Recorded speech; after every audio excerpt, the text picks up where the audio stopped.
Hi, hello everyone. Last time we left off, well, basically with our player, which was able to shoot, and then we had some collisions with our asteroids, and this time we actually do want to have some kind of maybe score system or something, and for that we need fonts.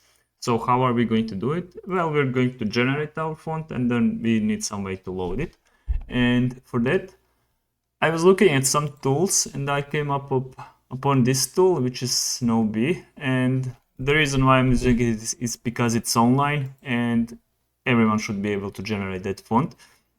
So I use that font, and what does this gives us? Well, it gives us basically this as a texture, and then it also gives us XML file, which will be sort of well, basically that XML file will just contain data about our texture, and I'm going to show it here. So I already downloaded it, so I'll link to this tool in the description of the video, and then you can download it as well, but I'm going to download it again. So it gives us this texture. I'm going to use color white here because that's how we set up our sprite shaders. So we're going to be using white. It's going to be way easier to work with that way. And then it also gives us this, well, basically XML file with various data in. So some data is going to be important, some not so much.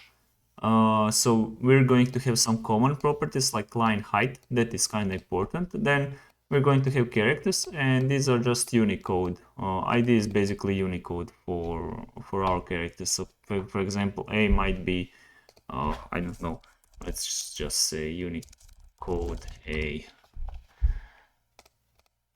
Right, so we're just going to get number here, which is going to represent A. Right, blah blah. All right, it doesn't matter. So the important thing is we're going to need to know how to read them. So for that, we can probably start by actually trying to load that font. So just as a reminder, you want to download it here. So we can go to our tool, which is here. You might want to set color to white if you're downloading it from here, and then you can just export it. I called mine SpriteFont like this, and then here I selected, I believe it was this one, SpriteFont.xml. I'm not going to do it now. If you download it, when you download it, just unzip it and you should have these two files. All right, but you can also find them on GitHub. I'll link to the video as well. And then in our content, we actually are going to have another method, which is going to load that font. So in our content, we can start with it. So let me just see. So we're going to have public, static, and it's going to be async because we're going to have asynchronous operations here. And we can call it load SnowBee SpriteFont. So just the implementation of it, where it comes from. So I'm going to add SnowBee name. You don't have to. So we are actually going to need WebGL 2 rendering context. That's fine. But then we're also going to need XML path to our XML file, and then texture path or image path, whatever you prefer, and then we actually can load it. So first of all, we're going to need texture. So I'm just saying constant texture, and I can close this probably. It's a bit easier. We're going to paste texture path, and then we're going to say fetch our XML, get it as a text. We're going to create parser to parse it. And then we're just going to create XML doc, which is going to parse it. And then we need to fetch those global values that I mentioned. So let me just see. It's not query selector. This is all wrong. It's actually common. Or let me see just quickly in a file. So we had our SpriteFont, and then I'm going to need line height, and it's in common element, and this is the attribute name. So we can fetch that common, then get attribute line height. We're going to paste it as integer. That's fine. XML doc, and then we need to select all elements that are of character, right? So we're going to get all those. We're going to get their properties. So basically we're going to need ID. We're going to need probably X, Y with height.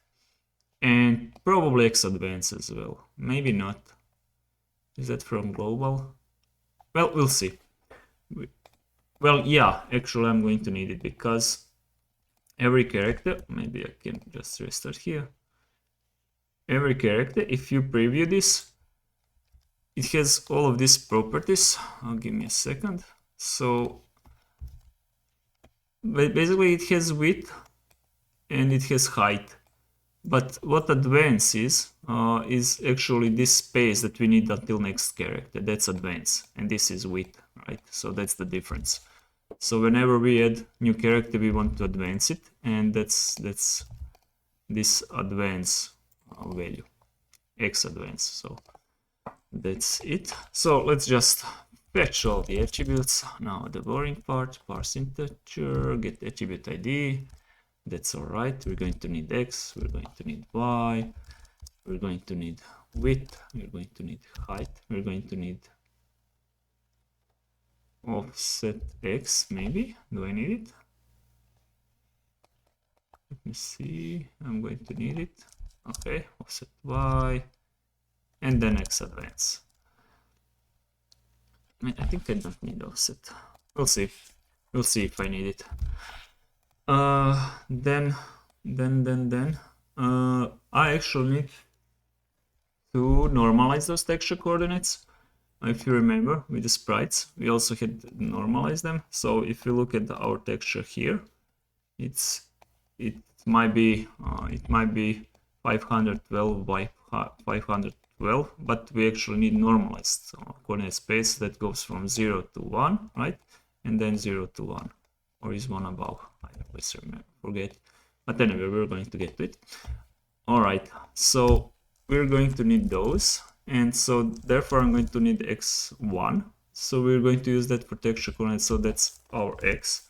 So how do we normalize it? Well, we just divide by texture width. Same for height. So x2 is width plus height, and then same for y2. All right, we have that. And I'm actually going to have something called quad. So this is where we're going to keep our texture coordinates. And if you're wondering why this x plus width, right? Well, so we're just, let's take a look at A, maybe. So we need to grab x here, and then we need to add width to it to grab x here, right? And then it's same for y. We grab y here, we grab y here. That's y, y2, x2. All right, let's just create quickly our quad. Ts export class quad. So what are we going to have in quad? Well, it's just going to be simple placeholder of points. So we're going to have public A, which is of vec2, public B, C, D, and that's it. And you get the vec2 from GL matrix, which we already used. So we're just going to pass all of this stuff to quad. So how do we pass it? We're going to use vector2 from values, then paste this. Then we're going top right, bottom right, and bottom left finally. So I just need to resolve it here. And then we actually need our class that will kind of hold this font together. So let's create a small class. Let's just call it SpriteFont.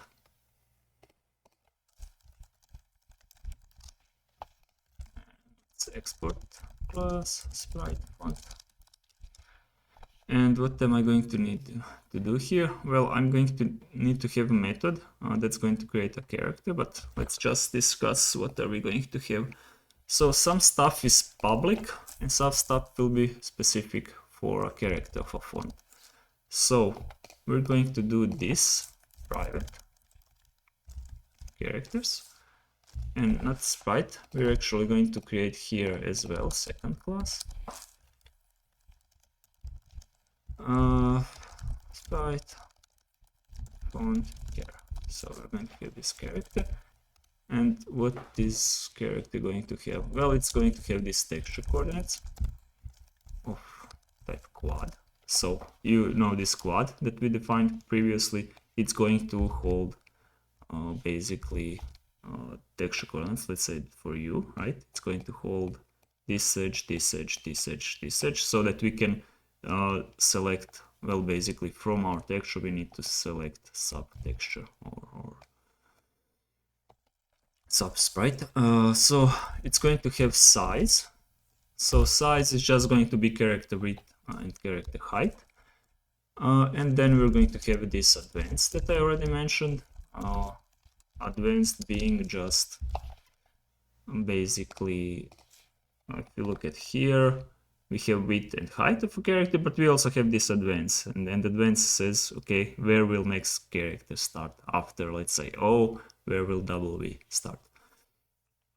Okay, let's figure that one out. So here we're going to have, and our ID is going to be this ID or this Unicode character from here, right? Okay, so we're going to have constructor. So what do we need? Well, we actually need our texture, right? We need to load this texture, as you can already see it. I have it. It's just white. I mentioned it needs to be white. Okay, then what else are we going to have here? And this can probably be read-only. I haven't used them throughout this series, but I do encourage you to use it. So we're going to have public read-only line height. So line height is actually height of this line here. As you can see, there are two lines. We don't need that. And then let's see. Here our constructor. What is it complaining about? It's not allowed. All right.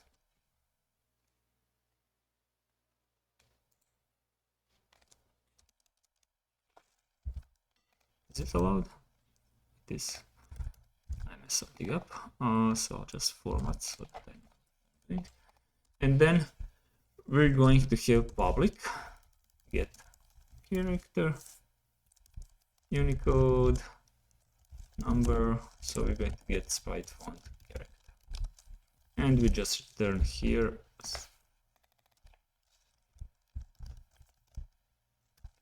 right. We return this character. So we're going to just create it as string, but we're not going to use string. So let's just do number here instead. And then we need to create character. Create character. So we're going to have Unicode, texture codes, Web2. Right? So we need this ID, we need texture coordinates, we need size, and we need to know when to advance to next character. So we'll just create new SpriteFont character, and Unicode is key of our dictionary. And that's perfect. And then let's go to content, back to content. So now, actually I haven't created font yet, so let's do that. Let's just say font, new SpriteFont. So texture, line height, we pass it in. In our font, we can now say create character. So we're going to need ID, quad, sorry, not quad. So these are parameters, right? This ID, this texture coordinates, width, height, and finally our advance. All right, and then we can just return. All right, that was a lot of code, but now we actually need to render all of that. And for that, we're going to go to our sprite renderer. Somewhere here, let's see, this one. We can probably copy this draw sprite source. Let's just shamelessly copy paste it. All right, and let's just say draw string. So let's see, rotation. We're not going to have rotations. If you want to have them, you can add them. we're not going to have this. We're not going to have this actually even texture. So we're going to pass our SpriteFont here, and then we're going to pass our text, which is string, position, vec2, color is fine. Nice. Okay, so further, so this needs to be font.texture.texture. If you remember, our texture is a placeholder which actually holds WebGL texture somewhere. No definition found. What? Finally, yeah, load texture. Each texture holds WebGL texture, right? Okay, so let's get rid of this. So we can actually say here, no, not really necessary. So here we're just going to say font, and here we're going to say font. All right. So now we actually need to go through those characters of a text. So we're just going to say for const string char of text. We're going to get that character from a font.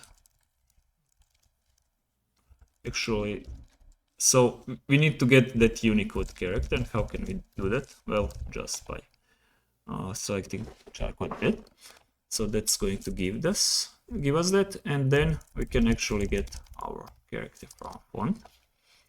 All right, let's see what else. So for start, actually let's do this small thing here. Let's just say here engine sprite render draw string. So we're going to need our font. We actually never loaded it. Sorry, I'm going to get back to code soon, but let's just say public static SpriteFont or default SpriteFont, something like that. And let's just load it.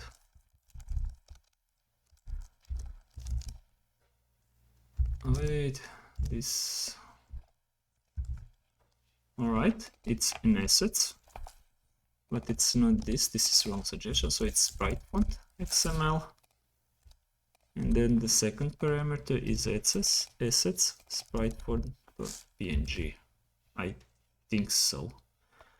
Let's just try to save everything. It's broken, which is expected. So here we're actually going to use content SpriteFont, then we're just going to draw H. At the end we want to have hello world. Let's just go with this for now. From values position 100 100. Okay. So in our sprite render, no, in our main, sorry, this was in buffer. So let's just try to draw this, and we want to have some, well, basically H character here. So that's our goal, our first goal that we want to achieve. All right, back to our render. So here we actually need this instance count times float per sprite that we used. So this actually needs to be inside of loop, and then we're going to need all of this, and here we can say const x. So we're going to pass here x, y, x width. So we got this y, x. Just get rid of this, because these are going to be local variables. So how are we going to get x? So we need to start from our position as previously, and then we need to say, so we're going to say here let next char x is 0 for now,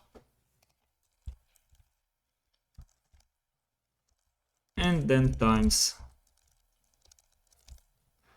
nothing. That's fine. Const y position 1. That's all right. So we're now going to have width, which is just our character size. That's why we needed it. And then height as well. That's perfect. And then we need this texture coordinates. So this will be for our positions. So we can just copy. We're going to need all of this. And then we're going to paste it. So we don't need these rotations. We can get rid of this, and let's get rid of this quickly. So we're going to recreate it. So we need to be inside of our loop where our character is. Let's paste this. Sorry, a lot of jumping back and forth, but it is what it is. And then we're going to have const A, char texture coords A, B, C, and D. So we can pass our texture coordinates 0, A, 1, right? So this is for A, then we hit B, or B was for top right corner of our sprite. Let's see, for bottom right. And then finally left one. And I can already see bug there. Exactly here. This should be 1, not 0. Alright, we kind of have age here. There is a bit of an issue though. Let's try with something a bit different. And then we're going to fix it. So let's try to say hello world. Alright, first issue is kind of obvious one. We didn't actually use properly this next character x. So this is where our advance comes in. So we're just going to say next character x is plus equals character and then advance. Alright, this is all wrong, obviously, so let's try to fix this. I need to figure it out, what's happening. I think I might have a clue. So we might need that offset after all, but let me think for a second. Aha, I think that our texture is upside down, so we need to compensate for that. And we can do that just here. We can just reverse these coordinates. So I think this might be probably a bit better. And then we need to do the same thing here. 1 minus. And then everything in here. Alright. Alright, that's a bit better. So I'm going to explain this in a second, just so that you know why -1. So basically, if your texture is upside down, right? So let's say we want to get K, but it's upside down, so texture coordinate somewhere here, so we can just say 1 minus the texture coordinate Y to flip the texture around. So that's what we did. Right. So basically, we just flipped texture around when we used -1. So this becomes the top, this becomes the bottom, essentially. I mean, not really, but mathematically it's on. And then this is actually why we need our offsets, which I mentioned we might not need, but actually we do need them. So I'm just going to say X offset and then Y offset. And here I'm actually going to create vec2 from values X offset, Y offset. So let's just paste that in.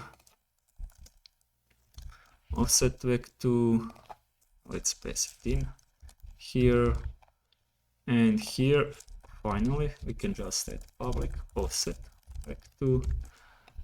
So we're good here.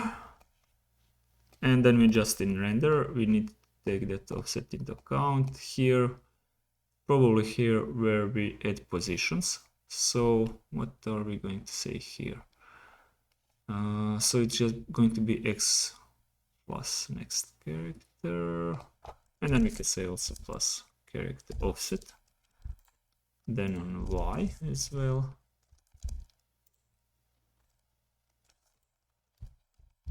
It doesn't need to be inside brackets.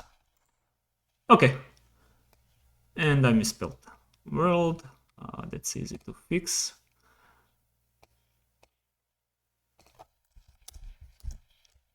And here we are. We have our font. Hopefully that wasn't too hard.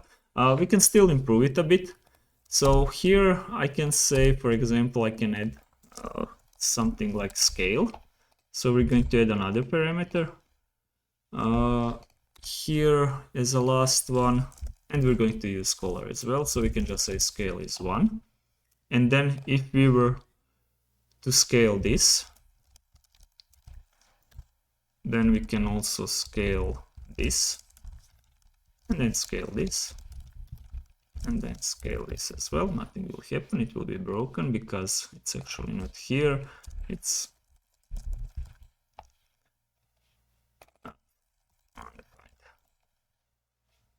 as you can see, we can now scale our font, so we can leave it at fine. And why it needs to be white? Well, because basically, if you remember, in our shader somewhere,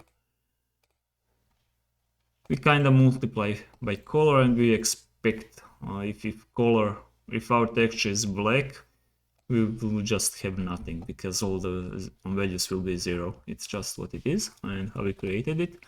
But then in our sprite renderer, or actually in our main, we can finally use color as well. So let's just paste new color. Let's say 110 for yellow, and it works. All right, that's it. Hopefully you enjoyed this video, and hopefully it wasn't too long as well. I hope so.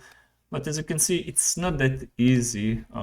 It's not that hard to actually load fonts. You just have to play around with these values a bit that you get and to figure it out. What we use this is called SpriteFont. Why? Because bitmap font. Sorry, bitmap font. Well, because we just load simple image. It's not bitmap, but you get the idea.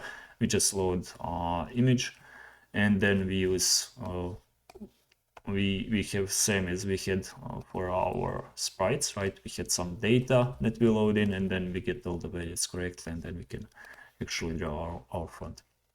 So that's how it works. Next time we're going to implement scores and maybe work with sound. So that's for next time. If you liked the video, please like it, subscribe. You can also join the Discord channel, and until next time.